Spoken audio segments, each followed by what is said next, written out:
Chapter 7. Voices from Beyond. The next day, Melody decided to tell Claus about the voice she heard. Out of everyone, Claus would be the one to figure out what it was. "Hey Claus?"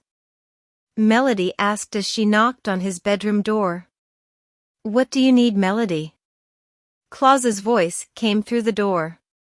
I want to talk to you about something that happened yesterday." Claus walked over and opened his door. "What happened? Are you all right?" "I'm all right, but..." Melody didn't know how to say it. She knew it would sound crazy no matter how she said it. "But what, Melody?" Claus started to look a bit concerned. Melody took a deep breath. "I heard a voice while I was walking yesterday." Claus looked at the young moon and smiled slightly. "Maybe someone was nearby or your mind was simply playing tricks." "I was at Andy's grave when I heard the voice," Melody interrupted Claus. "No one was near me, but I didn't feel alone." Claus looked shocked at Melody's sudden outburst, but he knew what she was talking about. "Anything else?" "Well..." Melody started again. "When I was there, I felt a comforting feeling. Like someone was trying to comfort me." "Melody, do you happen to remember what the voice said?" Claus asked Melody. Melody thought for a minute. "Well, when I thanked it for comforting me, it said, 'You're welcome.'" Claus smiled. "It seems like we have a polite voice here." This got Melody to smile. "Did it say anything else?" Melody started to look a bit confused. "It did." "Well, what was it?" "It said, 'Don't worry, I am still here.'" "I'm not gone," then it said, "Not yet." Claus looked a bit scared. He didn't know who or what Melody heard or if they were dangerous, but he had promised Andy that he would keep everyone safe. Claus had a straight face. "Melody, do not go out to Andy's grave until I figure out what you heard, all right?" "All right, Claus." Melody's spirit sunk a bit. She was actually planning to go back there. She believed the presence she felt was Andy and that the voice might be him too. But little did she know, that's what Claus was thinking. He had also heard a voice. After he and Margaret buried Andy, he thought he heard a faint thank you.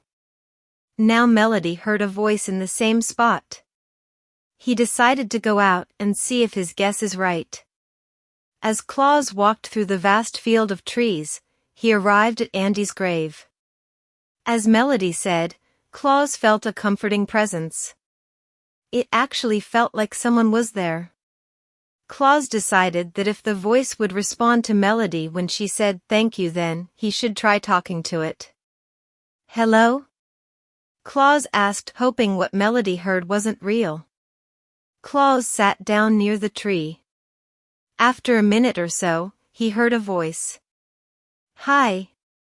It sounds happy, as if it wanted to see him. "Melody came by here yesterday." "Are you the voice she heard?"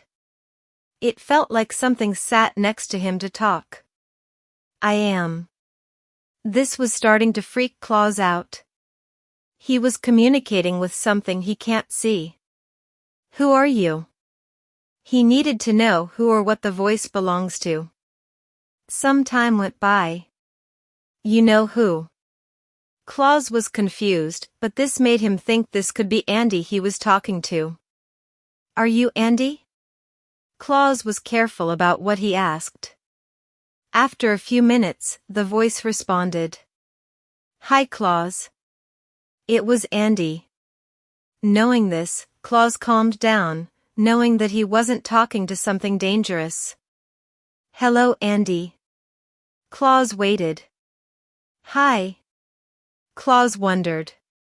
Why was Andy still here? Shouldn't he have passed on? "Andy, why are you still here?" Claus waited for Andy's answer, hoping he didn't upset him. "I need to watch over." Watch over what, Andy? He waited.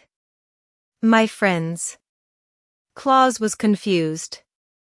Why did Andy need to watch over them? Were they in danger? Why do you need to watch over us, Andy? Claus awaited Andy's answer. To protect you. Andy wasn't making any sense.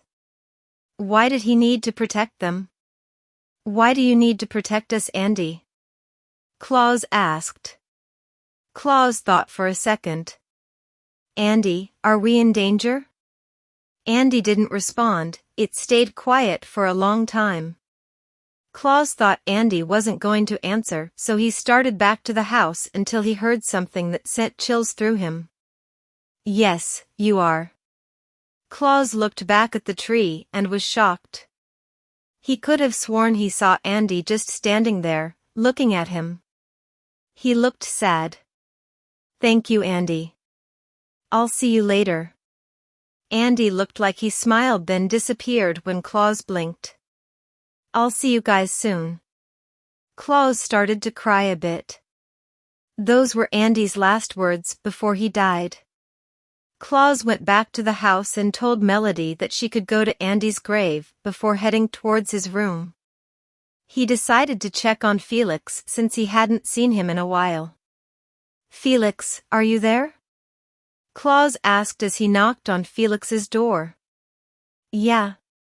Come in, I guess. Claus entered Felix's room to see him sitting on his bed, reading a book. It was the same book Andy had read to him before. What are you reading? Felix put the book down. A book Andy used to read to me. Claus sat down next to Felix. I know you miss him. We all do. Felix looked at his book. I know. But I still can't shake the feeling that this is all my fault. It was my dumb idea after all. And now he's dead. Felix started to cry.